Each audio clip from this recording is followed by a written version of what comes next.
As a teacher भी आप 1 lakh per month earn कर सकते हैं। अगर कम मार्क्स है तो तब भी ऐसा नहीं है कि टीचर नहीं बन सकते। अब कई बार ये क्वेश्चन पूछा जाता है कि बीएड कर ली, क्या एमएड करनी भी जरूरी है? अगर आप गवर्नमेंट स्कूल में टीचिंग जॉब के लिए जाना चाहते हैं और साथ ही एससी या एसटी कैटेगरी को बिलोंग करते हैं तो आपके लिए एक एडिड एडवांटेज है। और अगर आप ये जानना चाहते हैं कि गवर्नमेंट जॉब्स के लिए अप्लाई कहां जाकर करना है, मेरे को ये कोर्स में एनरोल करना है तो कहां करना है। Hello everyone, I am Varun Vohra from mind groom career counselling और आज इस वीडियो में हम बात करने वाले हैं टीचर एज ए करियर की। एज ए फीमेल हर लड़की को एक अलग ही चैलेंजेस आते हैं, जहां उनको एक वर्क लाइफ बैलेंस मेंटेन कर कर चलना पड़ता है।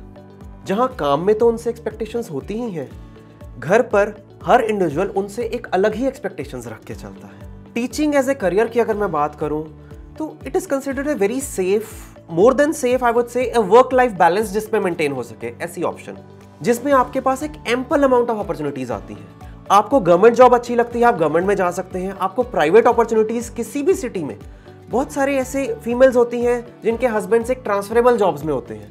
वो अगर एक स्कूल में पढ़ा रहे हैं किसी पर्टिकुलर सिटी में, दूसरे सिटी में चले गए, वहां जाकर भी वो एज ए टीचर अप्लाई कर सकते हैं। तो आज इस वीडियो में हम डिस्कस करने वाले हैं कि जहां टीचिंग एज ए करियर आपको वर्क लाइफ बैलेंस मेंटेन करने में भी हेल्प करता है और साथ ही साथ आपके लिए ग्रोथ अपॉर्चुनिटीज क्या है। तो जहां हम एक क्वालिफाइंग क्राइटेरिया की बात करते हैं कि टीचर बनने के लिए क्या क्वालिफाइंग क्राइटेरिया होता है, क्या बेसिक एजुकेशन लेवल चाहिए, तो राइट आफ्टर 12th भी आप टीचर बन सकते हैं। अब उसमें अगर आपको प्री प्राइमरी स्कूल में पढ़ाना है, यानी कि एक प्ले स्कूल में पढ़ाना है, तो आपको एक 12th के बाद एक नर्सरी टीचर्स ट्रेनिंग लेकर या फिर diploma in early childhood education लेकर आप एक प्ले स्कूल में टीचर बन सकते हैं। पर यहां पर यह बात ध्यान देने वाली है कि अगर आप एक प्ले स्कूल में टीचर हैं तो आपको पेशेंस लेवल कितना रखना होगा, छोटे छोटे बच्चों से डील करना है, एक एक बात को कितनी बार रिपीट करना होगा, इमोशनली उनके साथ कनेक्ट करना होगा, आप अपनी वॉइस रेज नहीं कर सकते। अगर आप में वो पेशेंस लेवल है, उस वे में अगर आप छोटे छोटे बच्चों से कनेक्ट कर सकते हैं तो आप जरूर एक प्री प्राइमरी टीचर के लिए जाएं। सैलरीज की बात करें तो अगर एक प्री प्राइमरी टीचर आप बनते हैं तो उसमें आपको रफली अराउंड 8,000 से लेके 12,000 इवन अप टू 15,000 भी सैलरी मिल जाती है। ये डिपेंड करता है कि आपकी स्कूलिंग कैसी रही है, आपके कम्युनिकेशन स्किल्स कैसे हैं, कितना आप इमोशनली कनेक्ट कर पाते हैं बच्चों के साथ। नेक्स्ट लेवल पे अगर मूव करें, अगर आप प्राइमरी स्कूल टीचर बनना चाहते हैं, यानी कि अप टू 5th स्टैंडर्ड अगर पढ़ाना चाहते हैं, जहां एक रिक्वायरमेंट होती है कि आपने एक बैचलर्स डिग्री कंप्लीट की हो, वहां आपकी रिक्वायरमेंट रहती है इसमें बैचलर्स इन एलिमेंट्री एजुकेशन या डिप्लोमा इन एलिमेंट्री एजुकेशन। इसमें आप 15 to 18,000 इजीली अर्न कर सकते हैं या फिर अप टू 20,000 भी अर्न कर सकते हैं एज ए बिगिनर। अब आगे मूव ऑन करें, अगर आप एक सेकेंडरी स्कूल टीचर बनना चाहते हैं, यानी कि अप टू 10th स्टैंडर्ड पढ़ाना चाहते हैं, तो वहां पर आपकी रिक्वायरमेंट आ जाती है कि आपको एक बीएड भी करनी है, बैचलर्स इन एजुकेशन। इसके बियॉन्ड जाते हैं तो आपको जहां मास्टर्स डिग्री, जो सब्जेक्ट आप चूज करते हैं उसमें आपकी मास्टर्स डिग्री होनी चाहिए, साथ ही बीएड क्वालिफिकेशन।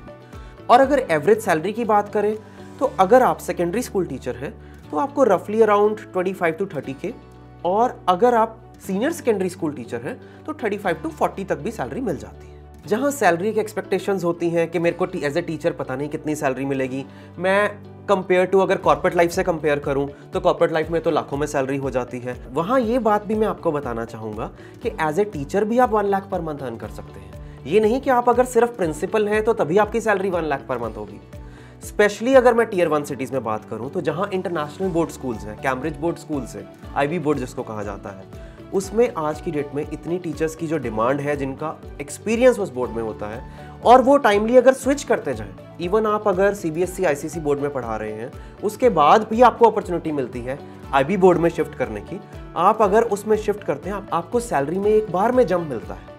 तो अगर आप रेगुलर बेसिस पे अपनी नॉलेज अपग्रेड करके रखेंगे और टाइम टू टाइम शिफ्ट करते रहेंगे बेटर अपॉर्चुनिटीज की तरफ, तो डेफिनेटली आपकी salary up to 1 lakh, even more than that भी हो सकती है।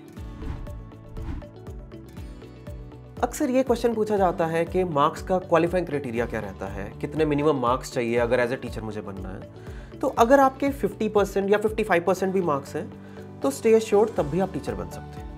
क्योंकि अगर आपको लेक्चरशिप के लिए नहीं जाना है आगे तो 50% मार्क्स भी चल जाते हैं, या फिर 55% जगह पे क्राइटेरिया है। पर अगर आप इस वे में देखें कि आपने प्राइवेट स्कूल में जाना है तो कोशिश कीजिए कि मैक्सिमाइज करिए अपनी स्कोर, क्योंकि प्राइवेट स्कूल में जो कंपैरिजन होगा वो दूसरे कैंडिडेट से होगा, तो वहां पर जितने मैक्सिमम मार्क्स आपके रहेंगे वो बेटर रहेगा। तो उस वे में हमने कोशिश तो करनी है अपनी स्कोर मैक्सिमाइज करने की, पर अगर कम मार्क्स है तो तब भी ऐसा नहीं है कि टीचर नहीं बन सकते।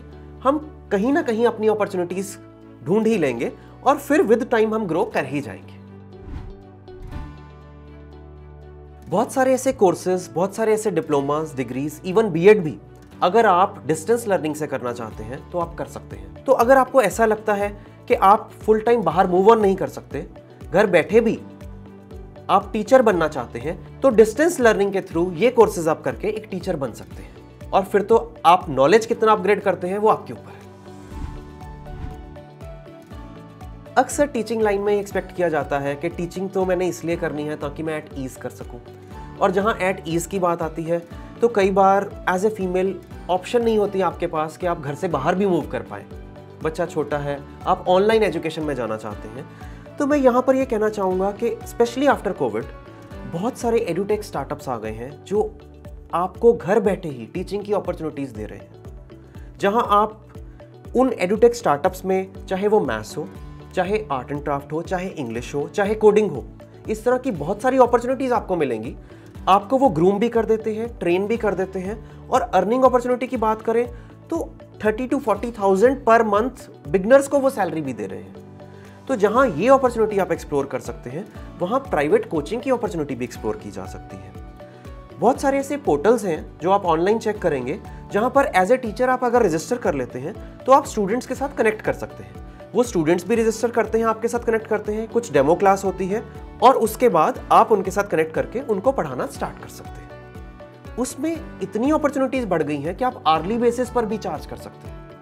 जहां एक प्राइमरी स्कूल टीचर एक मंथली बेसिस पर चार्ज करती है, वहां सेकेंडरी स्कूल टीचर की बात करें, अगर स्पेशली आप बोर्ड क्लासेस को पढ़ा रहे हैं, 10th को, 12th को, तो आर्ली बेसिस पे अप टू 1000 या इवन 1500 पर आवर भी आप चार्ज कर सकते हैं स्टूडेंट से। तो ओवरऑल अगर देखा जाए तो ऑनलाइन टीचिंग की अपॉर्चुनिटीज भी बहुत बढ़ गई हैं। आप अगर एक टियर 2, टियर 3 सिटी में भी हैं, वहां बैठे बैठे भी आप दिल्ली एनसीआर, मुंबई मेट्रोपॉलिटन या फिर और मेट्रो सिटीज में स्टूडेंट्स को ढूंढ के पढ़ा सकते हैं, वहां रजिस्टर कर सकते हैं। और यहाँ बेस्ट पार्ट ये है कि आप अपने अकॉर्डिंगली अपना टाइम चूज कर सकते हो पढ़ाने का, और अपना रेट डिसाइड कर सकते हो depending on your experience and depending on your demand and availability.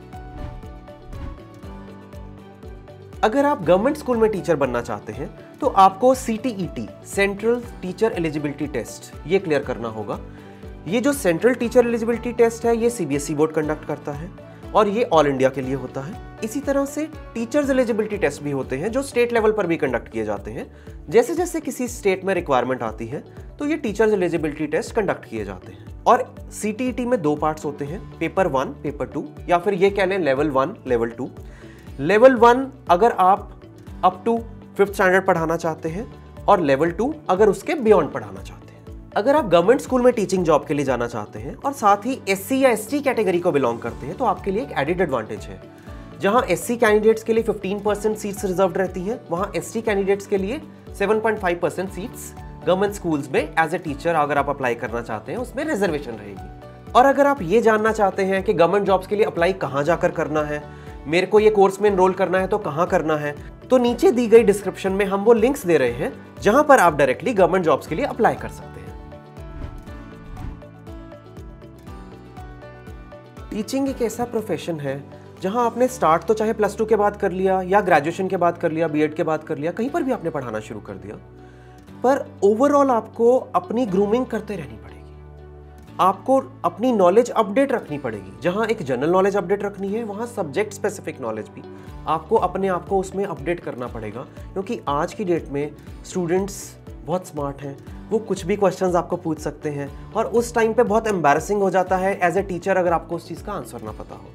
तो इसलिए मैं ये कहूँगा कि जहाँ आपकी नॉलेज आपकी ग्रोथ के लिए अच्छी है, वहाँ आपके कॉन्फिडेंस के लिए भी अच्छी है एज ए टीचर।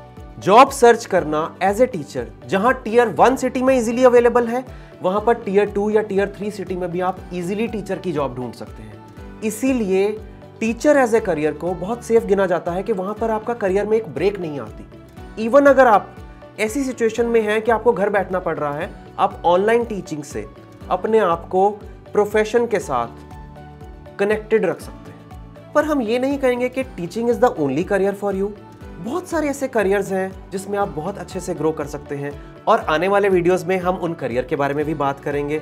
आपकी ग्रोथ अपॉर्चुनिटीज उन करियर में क्या है उसके बारे में भी बात करेंगे। आप कौन से करियर ऑप्शन को जानना चाहते हैं नीचे दिए गए कमेंट सेक्शन में जरूर लिखिए। एंड डू सब्सक्राइब टू जो स्टॉक आशा।